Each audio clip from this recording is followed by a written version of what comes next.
This is the Whole Care Network.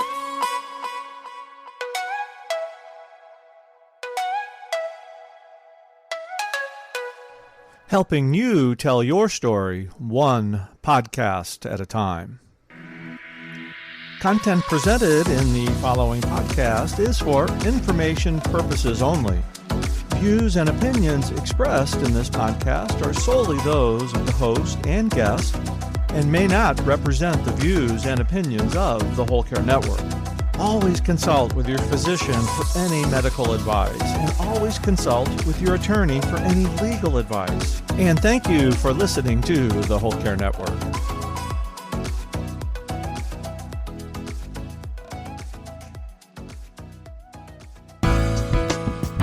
What is it about dementia that you think someone in his family had it? What is the deal? And he goes, tell their stories, Mary Anne. Tell their stories.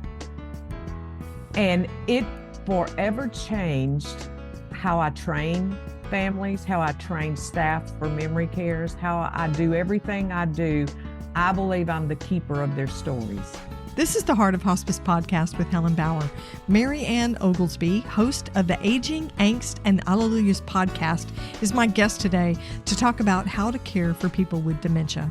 Whether you're a family caregiver or an end-of-life professional, the Heart of Hospice podcast is here to enhance your hospice experience by connecting you with information you can use about end-of-life care.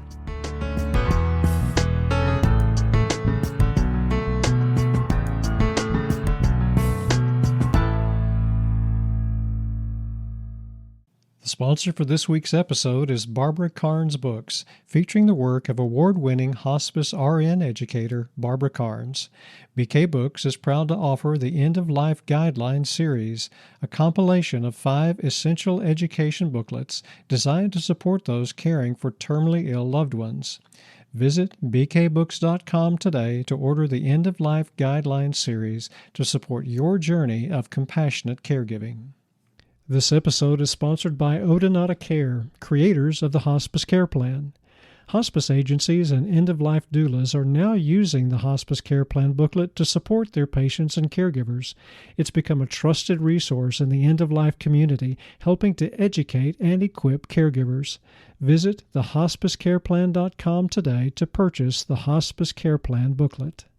My guest, Mary Anne Oglesby, has more than 2 decades of dedicated experience. She is on a mission to transform the landscape of dementia care.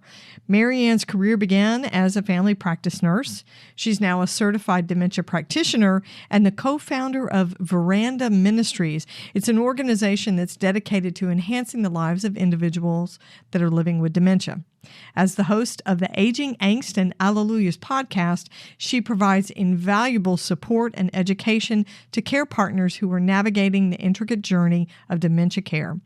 Mary Anne is also the author of Remember For Me and A Proactive Approach to Dementia Care. So you can see she is 100% dedicated to dementia care and to dementia caregivers. This is what she does all the time. It's become her life's mission. So she's going to be sharing some personal stuff. We talked about food. She's going to be talking about the culinary changes she's experienced since she left Texas. We talked about barbecue. She also shares with me her reason for working with those with dementia and how it came through a guest on her podcast who challenged Mary Anne to, quote, tell their stories, and she says she has become the keeper of those stories. One of the things Mary Anne shares with me in her interview is that when she's helping a person with dementia, she has the family complete a form called the Who Am I form. And it's all about who they are as a person, even down to learning what their favorite color was or is. She explains the rewards of utilizing respite care for a caregiver. You're going to want to listen closely to that part because we really took a deep dive into what respite care is for a hospice patient. And Mary Anne reveals a trick she uses to help patients who are agitated. You can connect with her at verandaministries.com. And of course, her podcast, which is available on all your favorite podcast platforms, it's Aging, Angst and Alleluias. So settle back and get ready. Here's a great conversation with my guest, Mary Anne Oglesby.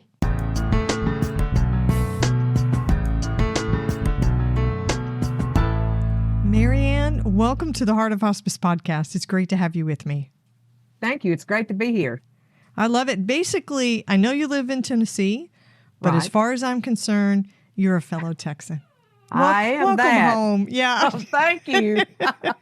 It's so nice to be with people of like mind. It's wonderful. I love it. I love it. We've already talked about Tex-Mex food and barbecue, right? Exactly. Which is near Brisket. and dear. Yes, and brisket, which is near and dear to the heart of every Texan, let's face it. Exactly. Yes. It's funny because when I was in Texas at South Lake, my aunt one time went to get barbecue. We all came in. I was singing a bunch then, and I was singing at her church. And so she went and got pulled pork. And I can remember it like it was yesterday. She goes, I wonder what pulled pork is, but it sounded good. How could pork be bad? Right. Well, when you come to Tennessee, it's like, nah, on brisket, but everybody knew what pulled pork was. So I guess it filtrated down to Texas and there's pulled pork there now, but she had never heard of it. Oh, that's It was funny. kind of new on the scene. I know, it was kind of weird. Well, I have to say, I've grown up eating barbecued brisket my entire life, but didn't have pulled pork until the last 4 or 5 years. I didn't know about it. Yeah. I don't think anybody really did. It's North Carolina, I found out when I moved here. You have to learn all this stuff when you leave Texas and, but they have a vinegar-based barbecue sauce. It's not like, I know, you're looking at me funny. That's what I thought. I thought pork dipped in vinegar. Yeah, Okay, not my favorite. I would have to see that. I would have to try that. I don't know. I know. Yeah. I know. Yeah, I probably won't ever fully leave Texas. No. I can't do You without never it. do. You never do. Yeah, that's true. That's true. Okay, so the listeners are already starting to get to know you, but I do have a question I want to ask so we can open a conversation and sort of segue into your work and talking about our topic for today. And Sure. I'm taking my question from the End of Life deck, which is the smaller, more professional version of the death deck. I love using these cards. They're great conversation starters. So here's your question. Okay. It says, who doesn't love a good eulogy? Start yours today by sharing one piece of advice for those left behind. So what piece of advice would you share with the people that you're leaving behind when you die? That I loved and cared about them, and that a piece of me would always be with them, and that I hope that my legacy would stand the test of time for my son and his family and my family members, that they would remember me with kindness, that they would remember me that somebody that cared. Basically, that's it. I like it. Well, that actually is the perfect answer and question to segue into our conversation for today, because we are going to be talking about your legacy. We're calling it your work, but Mary Anne, it's your legacy. Let's be real. So you are a certified dementia practitioner. That is one of your roles. Tell me how you came to work in this area as a certified dementia practitioner. Well, it's really kind of funny because it was actually, I was first certified through Teepa Snow to be a consultant. That was what I wanted to do. I love Teepa, and we're friends, and we've been friends and colleagues. And I knew that what she did with people living with dementia made sense. Even before I left Texas, I knew that this woman, whoever she was that I was watching on video, made more sense about the people that were in the room behind me than anyone I had ever heard of. And this was early on in dementia world, so it wasn't as, quote, popular as it is now. And so I became certified, and when I moved to Tennessee, I hadn't been here long, and she had a class here and a training, and so I went to it, and then since then I've added to it. And in the midst of that, I knew that the dementia care practitioner, to be honest, I wanted something that took me through all of it, and that it left me, instead of just saying I'm a PAC trainer, coach, whatever all the things I am with Teepa's, but I wanted that DCP because people look at that, and I knew if I was going to be listened to, people always want a bunch of letters down past their name. It's true. People like credentials. They like credentials, and rightfully so, but and it was a different perspective. My favorite word ever is perspective. Seeing it from another person's point of view in dementia care is imperative. And so that's what I wanted to see. It was for there. And so I took their class, their course, and I loved it. It was different. But it gave me a different perspective than some of what Teepa's had been as well. And so several of us at Teepa, at Positive Approach Care, we do have dementia care practitioners, and that's how that started. Because I do practice dementia care, so it is what I do, and it's what I love, and so it just fit. But I learned a lot from that particular entity as far as dementia care is concerned. So I know you have a love for older folks and taking care of them. That's the work that you're doing. But why dementia? Why the focus on that? Because dementia it's a hard thing to witness. It's a hard thing to walk next to. And it can be a complicated, long disease, and it can be unpleasant. It's unpredictable for a lot of people. And there's so many different things you could have done with geriatrics, with older folks. Why dementia? I believe this wholeheartedly, especially in the last 5 years. Things have changed in the medical community, especially for those living with dementia. I believe my legacy, my end of life work is going to be that for those living with dementia, but I didn't really understand so much about it until one day I was just sitting there, and a friend of mine that's a songwriter, I was interviewing him for my podcast, and I said, tell me what it is. What is it about dementia that you think someone in his family had it? What is the deal? And he goes, tell their stories, Mary Anne. Tell their stories. And it forever changed how I train families, how I train staff for memory cares, how I do everything I do. I believe I'm the keeper of their stories. And when I keep their stories tucked in a safe place, and I can use those stories to train family members and other people that are new in the journey, people living with dementia, because I don't want to live them out. It is the stories of those that have gone before them that honestly, it is a training tool, because I can say, Miss Jones did this one day, and I want to tell you what happened. You're going to think this happened, but this is truly what happened. And so when I tell their stories that people think, caregivers, care partners think that is impossible for people with dementia to do, I've seen them do it. Just about everything everyone told me wasn't possible. And it was because I cared about them. I loved them. They know I do. And I wasn't a threat to them. I wasn't a threat to people with dementia. I wanted to hear their stories, no matter how untrue some of them were. And I have great stories of the wild tales I've been told. Even at a funeral, I told this huge, big story about how Martha's Christmas story forever changed Christmas for me. Well, when I got through telling this lovely story about World War II and her father coming home, and how she heard the whistle blow, and how she knew her daddy was coming home for Christmas, I mean, everyone in the program that I have was sobbing. It was like the best Christmas story. You could not write a better one. Well, when I spoke at her funeral, I told that story, and people cry, Well, the daughter come up to me afterwards. She goes, well, I have to tell you something. I appreciate that story, but Mama got you. She said, that did not happen. And I said, are you kidding me? And she said, well, part of it did. Her daddy was in World War II. She did live in a 2-story house. He did come home on the train. But see, I look at it like this.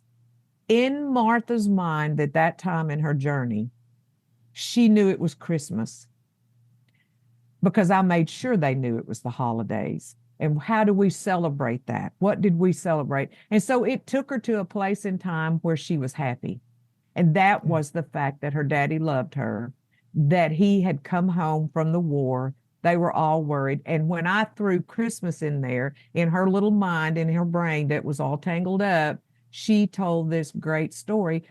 But I can't tell you how many people have learned from Martha's story that even her daughter goes, even though that wasn't completely true, it gave me the heart of my mama.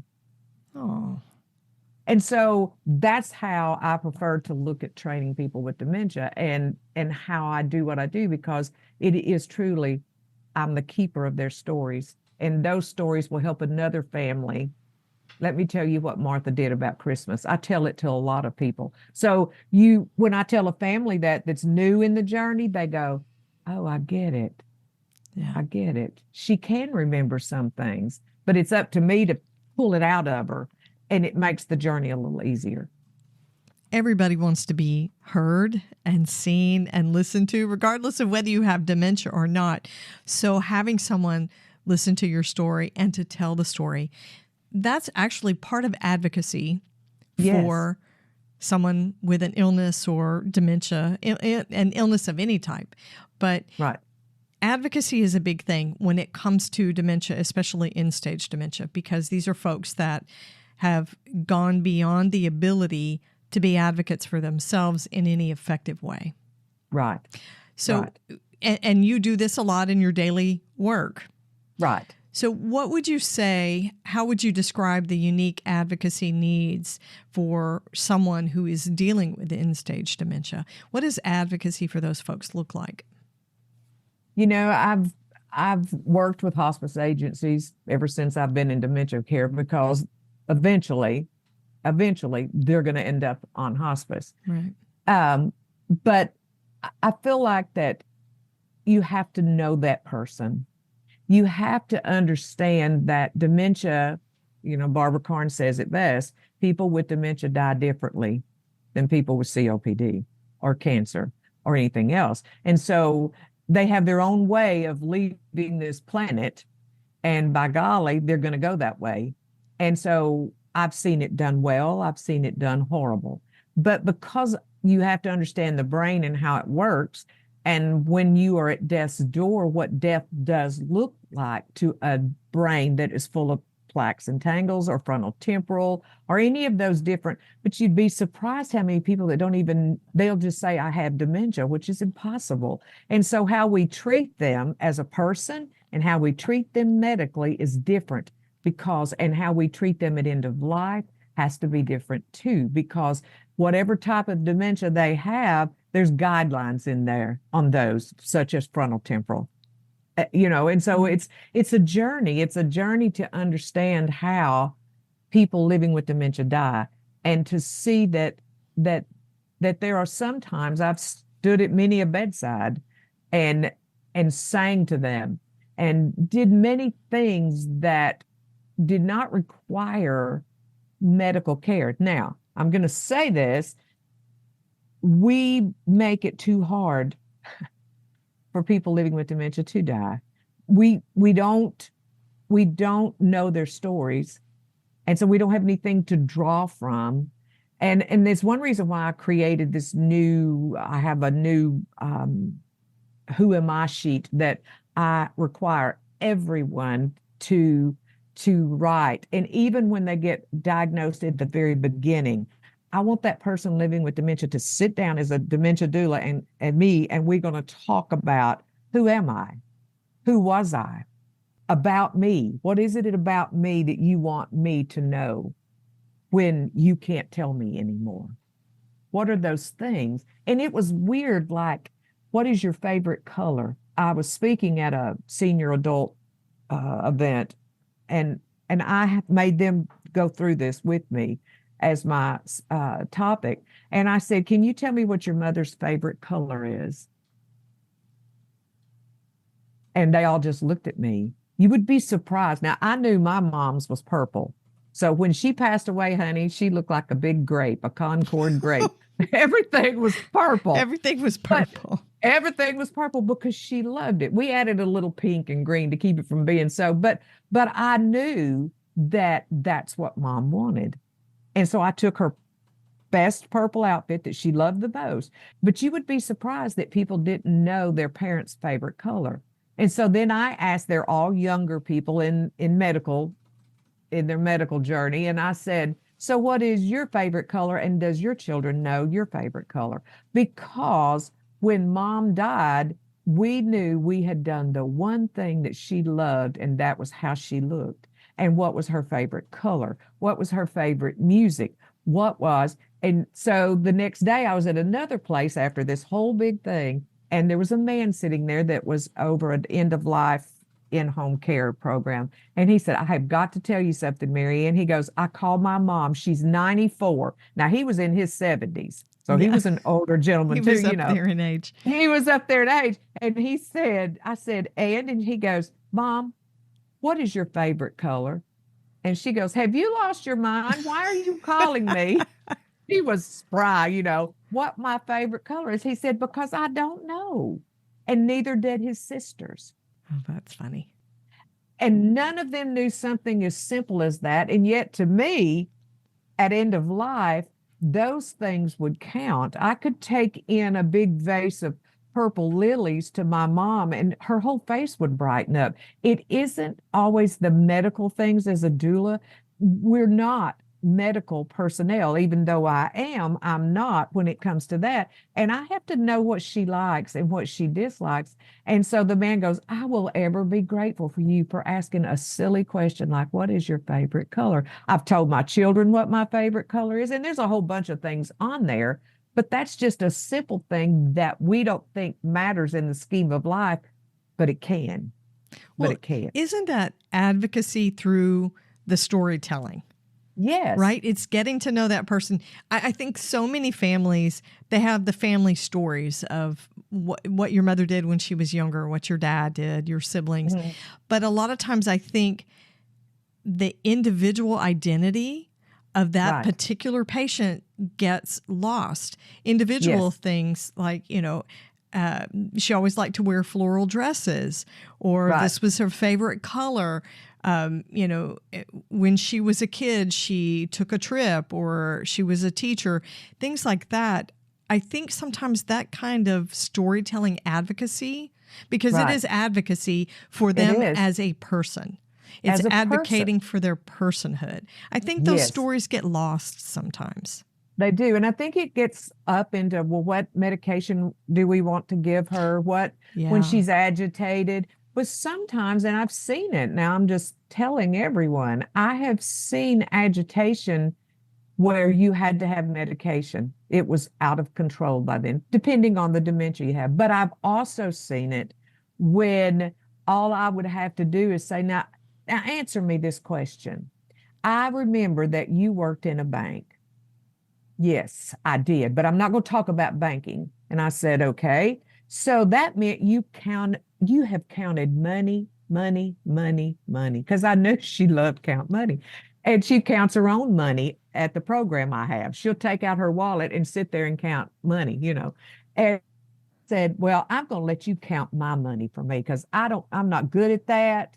And I turned it around where it would be something she could help me. And by the time you get through with that conversation and chase enough rabbits, as we say, by then the agitation had left. And it was simply because for some reason, something clicked in her brain and she was mad and she didn't know how to get out.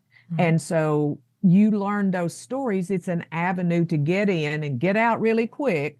And she did fine once we got off of her and onto something that she loved to do. And I think that's where we fail, especially in hospice, not fail, because I don't think there's ever a failure, but we have to know that person. And in order to do that, we have to know. And one of the questions I ask is this: what kind of relationship did you have with your father? And the reason I say that is myself, because I don't know who my real father is.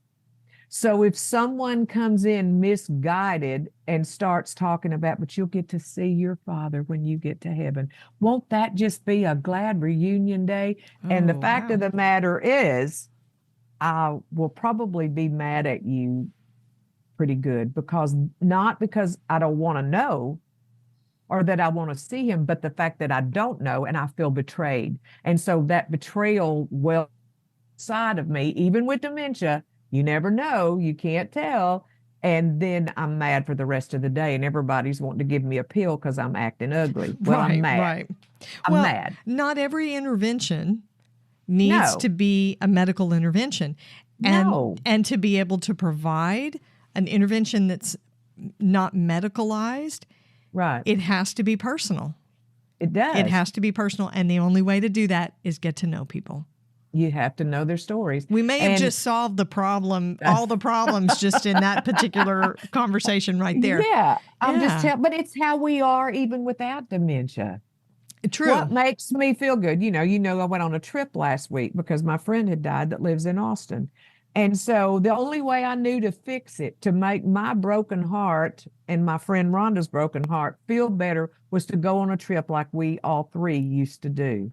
Well, where did we go? We went to see Laura Ingalls Wilder's home in Missouri, which there's nothing there but her home and stuff. But anyway, it was a quiet couple of days.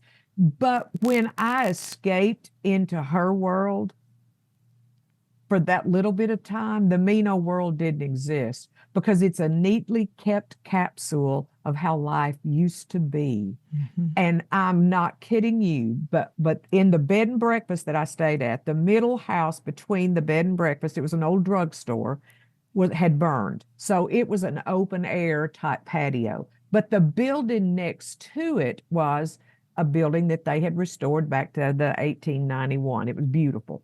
And when Rhonda and I got out of the car and we walked up and we were looking on the plaque on that empty building, it said the Spence Building.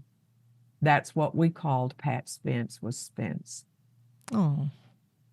And I went, well, we both just started crying. And I said, but isn't that fitting? We came here to get away from it, but yet there she is still watching over us. And so it's those relationships, that relationship-based care that we had, that we knew what to do, but we didn't know that building was going to have Spence's name on it. And it was just a great couple of days. And because we knew her story, we had a grand time to talk about all the funny things she did, like stealing your bacon off the plate. I'll never see bacon again. And so that's the kind of things that we have to know about our loved ones.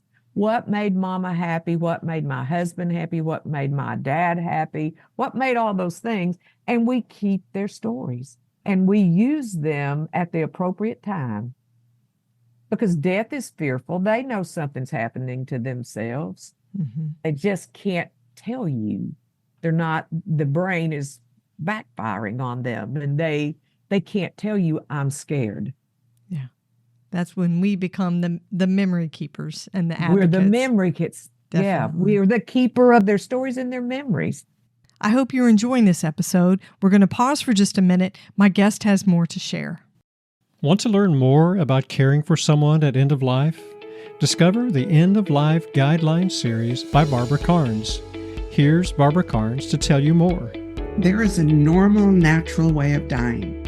My materials are written to guide and support anyone who is addressing end-of-life situations.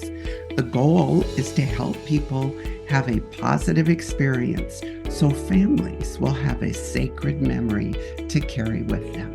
The End of Life Guidelines series prepares readers for the natural, normal process of dying and grief.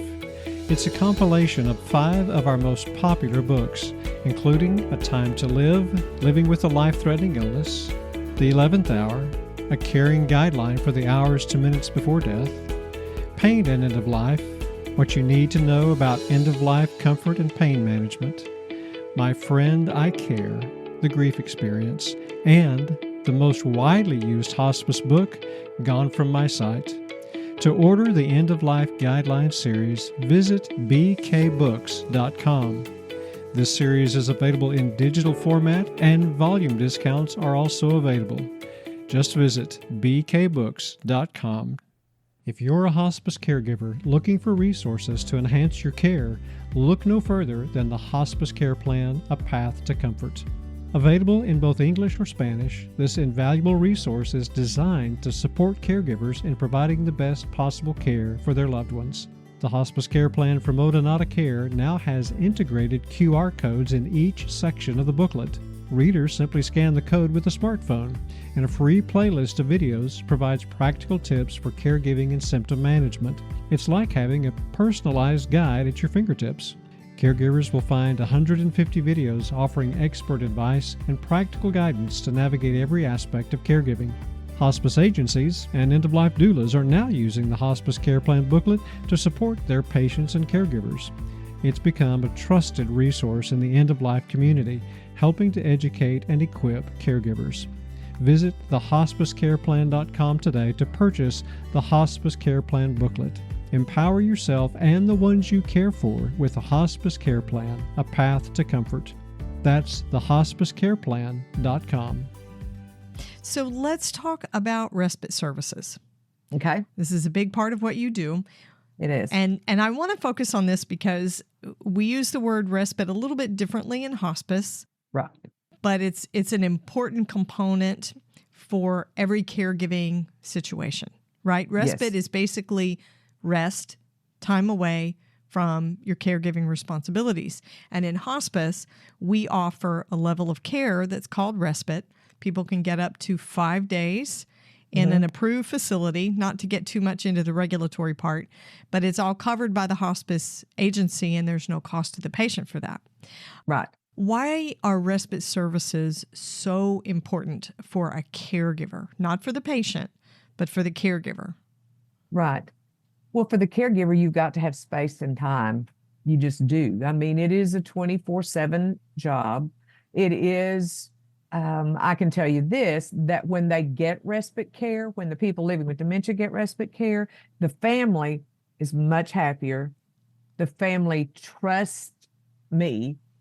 The family trusts you as hospice workers to care for their loved ones. And it's kind of like that trip to Loringo Wilder's home. You have the ability to get away from a situation. You'll never not think of it, but you will have a time away to where you're not being called in, or you're not having to bathe someone that doesn't want to be bathed, or you just want to be alone. Most of my families that I take care of, we have for an average of 2.5 to 5 years in a respite program. So they're used to being, but when they get on hospice, they're right back in there, and they're at home all the time. And so the respite care that hospice offers allows them to go and do something. Right. My respite keeps them tied to home unless we have a caregiver. So I think respite care, as far as hospice is concerned, is probably one of the most gratifying things that I get to offer a family, is that if you get on hospice and something, you want to go somewhere for a weekend, you can do it. You can do it. In my experience as a hospice nurse, I've seen a lot of caregivers that said, we understand respite, we know we need it, but I don't want to do it. What are some of the reasons you would say that caregivers say, I'm not going to do respite, I can't, I won't step away from this? What are some of the reasons caregivers don't want to utilize it? I think they're scared. Number one is fear, and fear rules a person with dementia or the loved ones that have dementia. The families are afraid. They know how they act around people they don't know. And so you're putting them in an environment where they know no one. Right. And most of the time, the people there at the respite don't know this person either. So for dementia, especially, you're taking them out of an environment they feel safe in. You're placing them in another environment that is not safe for them in their minds. And sometimes they're not safe for them, because the one that we have, I use it all the time, but most of the time I have to provide a caregiver for them to be able to stay there alone. So it doesn't really, but at end of life, the respite care is amazing. But it gives a break. That's the best thing I see. And I think they're just afraid no one can take care of them like they can. They don't know them as well there, and they don't. But like I said, when you have enough documents in your hand to show somebody the story of that person, then you can give their story to that person on respite and say, this is my mama, this is my husband. It's a piece of paper, or 3 or 4 of them actually, that lets you read who this person is, and this is who he is. This is how he is. I think we ill-equip people with hospice to take care of them because we don't know ourselves. And when you have something in your hand that'll show them, Mom hates, this is simple, scrambled eggs. Right. So Right. she's going to quit eating if you give her scrambled eggs for The breakfast. little quirks. Dad can't lie on his right side. He's not comfortable. Exactly. Don't put him on his right side. Yeah. It's exactly that. He doesn't like country music, so don't have the person come in and turn on the country. In Nashville, it's all about country music, but you'd be Right. surprised how many people don't want to hear it. They either want gospel, or they want classical, or they want jazz. It is imperative that those outside stimuli that they have is what they enjoy, not what we Right. enjoy. Well, and the caregiver is the expert. And so, Exactly. So when I've had caregivers that tell me, I'm not comfortable letting her stay in this facility for respite care because I'm not going to be able to disconnect. And of course, the rule is you can come and go during respite all you want to. Yeah. Yeah, you don't have to be out of town. You don't have to use it for a family event, a wedding, or anything like that. You can just take a few days off while your person is in respite care, and you can come and visit every single day if you want to. Well, I think fear rules dementia, period. The fear of it, the fear of doing it, the fear of a family member. How am I going to do it? It is a fear factor out the roof, especially if you have a frontal temporal, because I did have to help place Ricky, who had frontal temporal, and his wife goes, he won't do it. He won't do it. He will not do it. The behavior can be unpredictable, and they know what's going to take place. And I think some of it is the caregiver knows how they feel when that happens. So they cannot imagine a staff qualified enough. If I can't meet the needs as his wife, they can't. And that's not generally always the truth.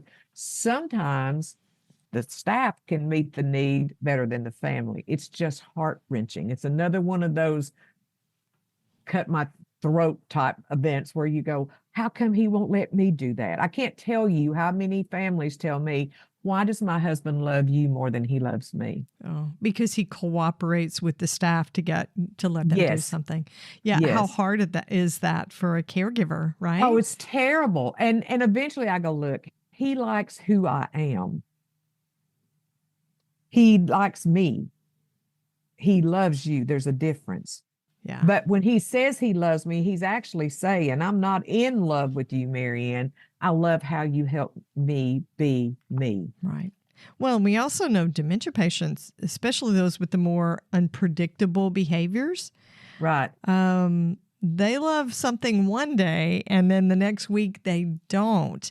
They change and their responses can be erratic. So yes. Every day is a new day because the brain is getting sicker every day. Right. It's doing its own thing. I tell families, my dad was on a farm and there was spark plugs in old Chevrolet pickups.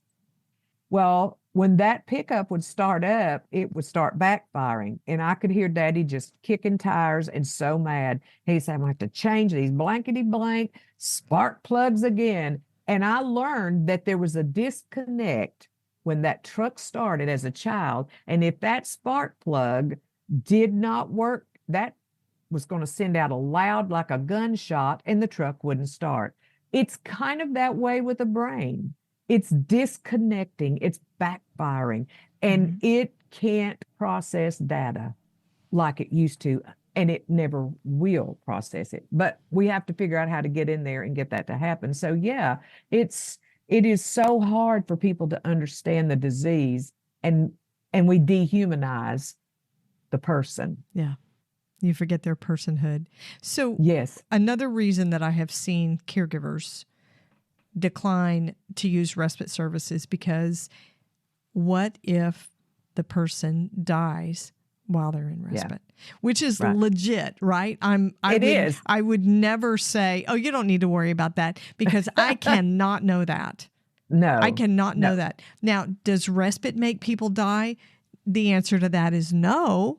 But it's No, a legitimate concern. When you have somebody it who's is. in stage anything, Right. right, it is still a legitimate concern. What would you tell a caregiver who really needs to take respite for themselves, right? Because respite's all about the caregiver, but they are Right. concerned that their loved one would die while they're in respite care. What would you say to them? Well, I'm pretty honest with my families. And so I would say, we don't know what that day's going to look like. And we don't know that day that's going to come. No one does. No one on this staff knows what's going to happen. We don't know what's going to happen tomorrow. So I always tell them, say what you want to say, love on them. I always want them to make it feel like that might be the last time I see my hospital stay, whatever stay it is. Go live with a family member for a little while. Families switching up. You don't know what's going to happen. And we can't answer that question. I would just say there is some things in this life, I'm gut honest with them, that I can't tell you. It could happen. Does it normally happen? No. Has it happened? Yes. Yeah. I don't have the answer for that. But you as a person, he would tell you, always try. He would tell you, get some rest. Get some That's rest. good. Yeah. I mean, it's a legitimate concern, right? It We never is. want to invalidate that because it is No. legitimate. Have you ever had somebody in respite services that died unexpectedly? Well, no, but they did fall and break their hip. And that's another concern that caregivers have. What Right. if mom falls? What if there's an accident?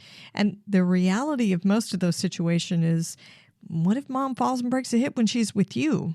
Exactly. This It's gonna environment isn't happen. it? Yeah, right. It's based on mom's status, not necessarily that you've put them in an Right. unsafe environment. But I get caregiver anxiety. It isn't unsafe to place them there to me. It is the fact that they're taking someone that cannot process reasoning skills. So they're going to be agitated just in a new place. And so the gentleman that died, he broke his hip bad, and they opted not to even fix it. Mm-hmm. And so, because that wasn't going to create anything but another caregiving trauma. And so they didn't fix his hip. And of course, he passed away fairly soon after that, but he did get to go home. And I always tell him this too, this is temporary. Right. Nothing is written that you couldn't come get them if you see him plummeting. You are still in charge. Right. Right. We're still going to communicate with you. We're still going to communicate, and we're going to make sure that he's given the best care possible. And sometimes I go, just like you do.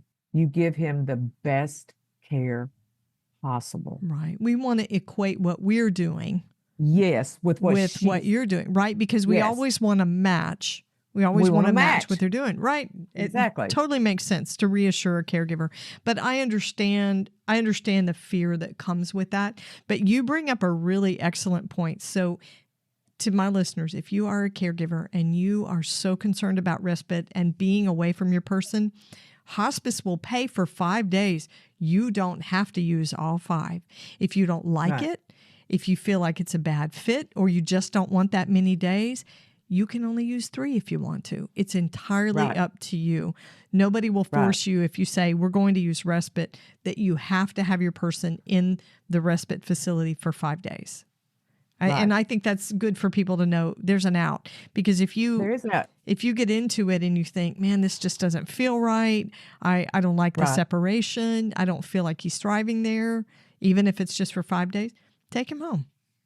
Right. Yeah, we can do that. One day I have a client that was in respite care, and she didn't come to my program. I was just a doula for them. And when I went in, she was just agitated. She was just so agitated, the mom was. And Sue goes, I don't know what to do. And of course, she wouldn't leave. She was staying there.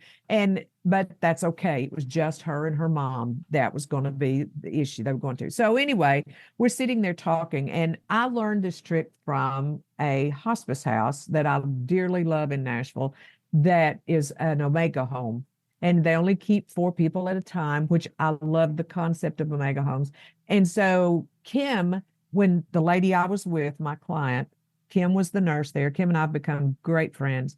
And she was sitting there, And they said something to me, and I had never heard it in all my years of doing this. She was just fighting her clothes. Now, this was a Catholic house. It was a Catholic hospice house.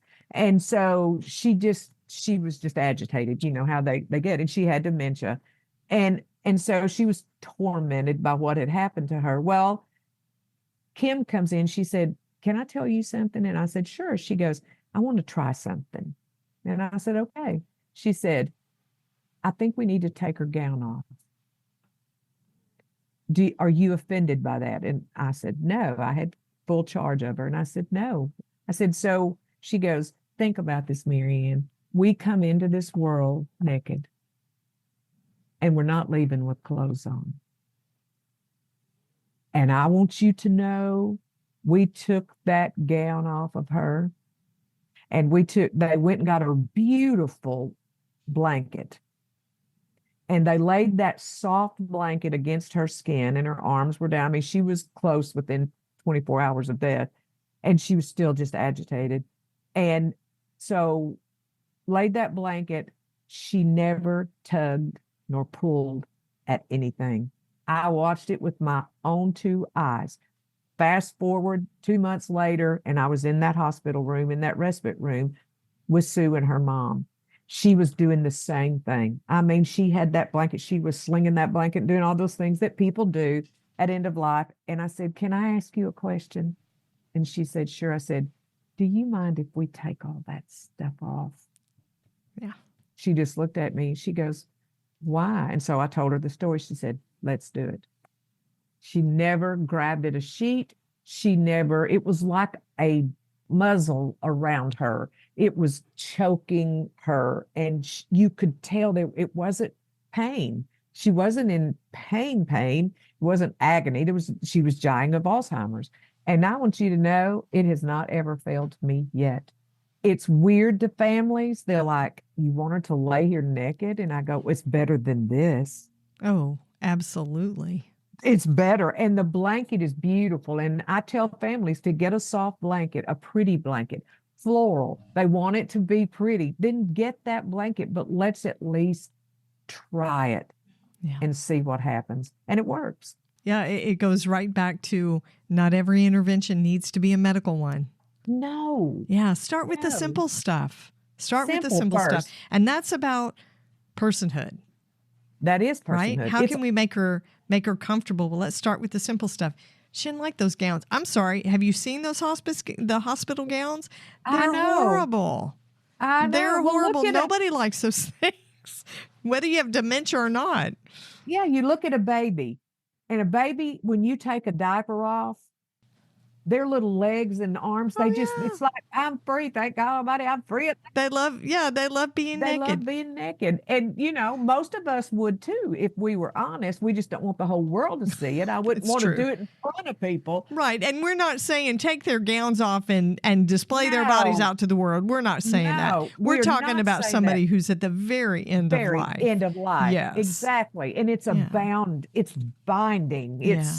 It's that mummy feeling that I'm just everything, and we don't know what they're thinking. Yeah, you have to wonder if maybe there's a spiritual component there too. See, that's what I think, but but it's worked every time I've ever tried it, and I will forever be grateful to her, because it is hard to die with dementia. Interesting. It's hard to die with dementia. It's good stories to know. Yeah, and you learn these. You don't have to learn by trial and error, because it didn't hurt anything. If it didn't work, we'd just put the gown back on. Right. What have you lost? Yeah. What have you lost? Nothing. It didn't cost you anything. You haven't tried a medication that you have to wait to wear off. Yeah. Right.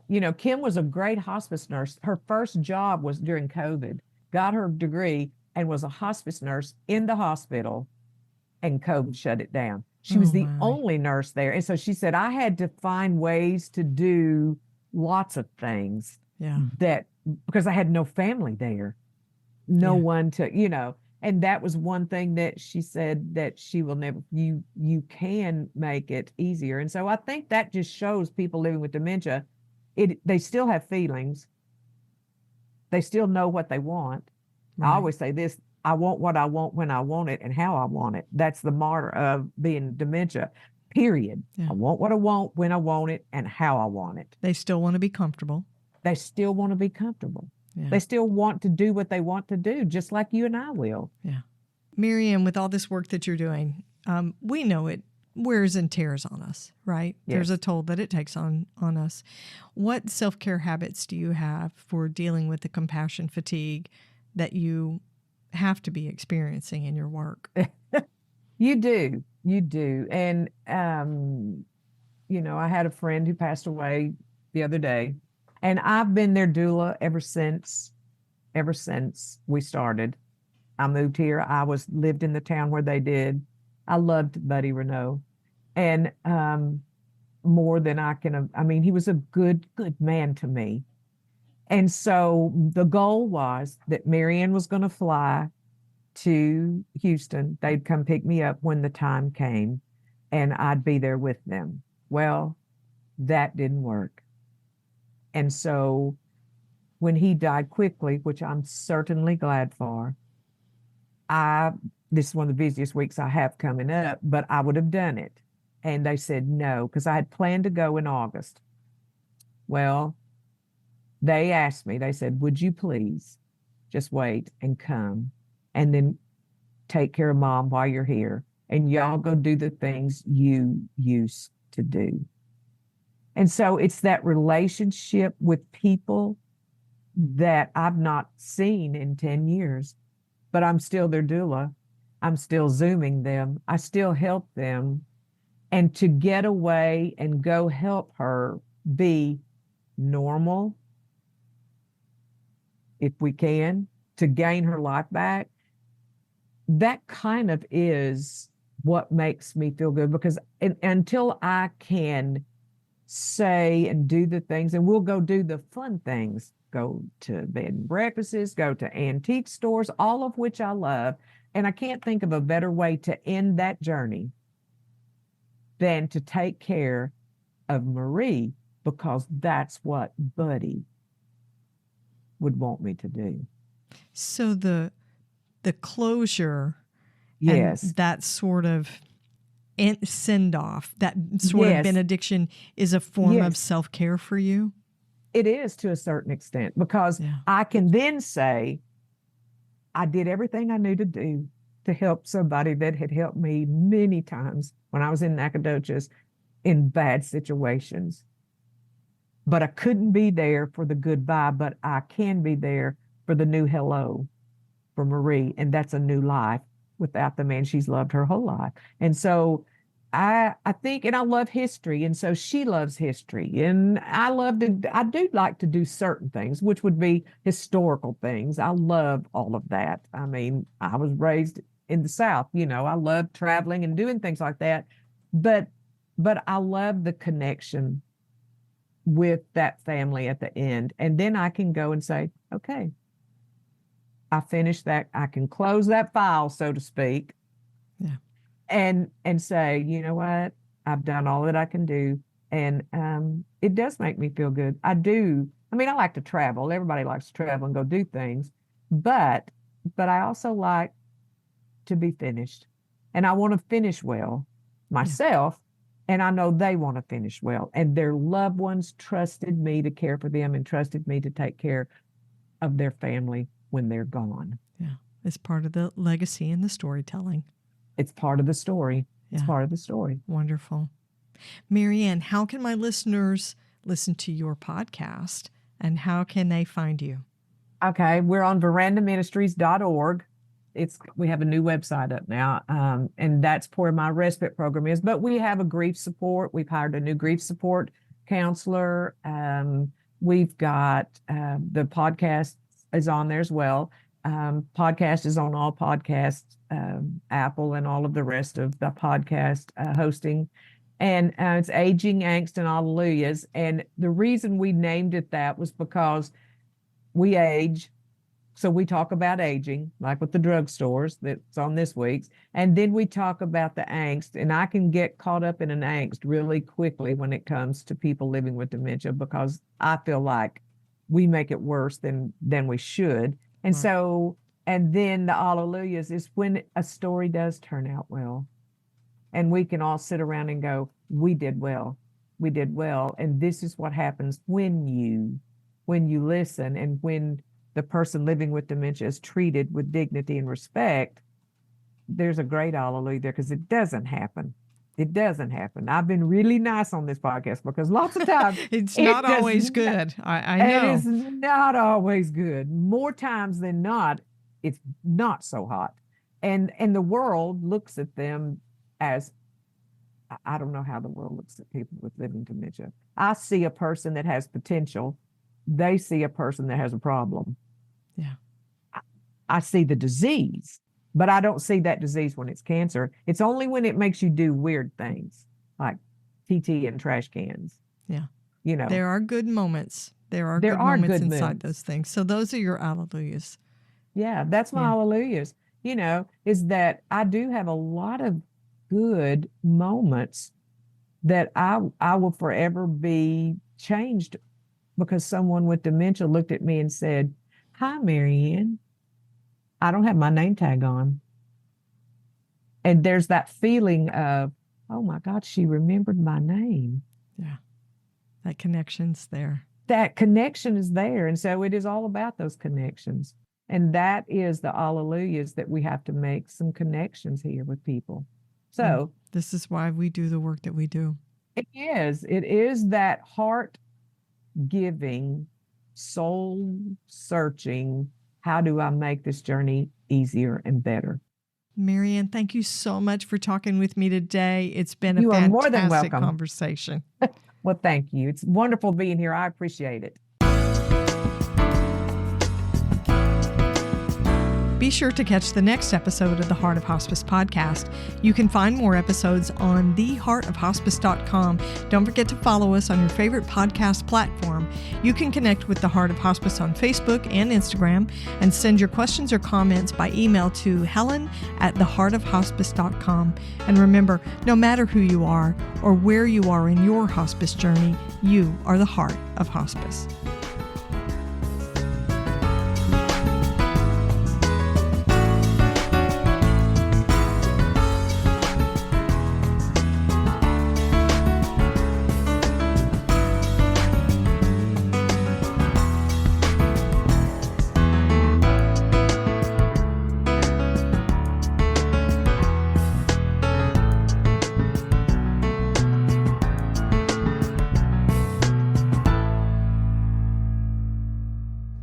This is the Whole Care Network.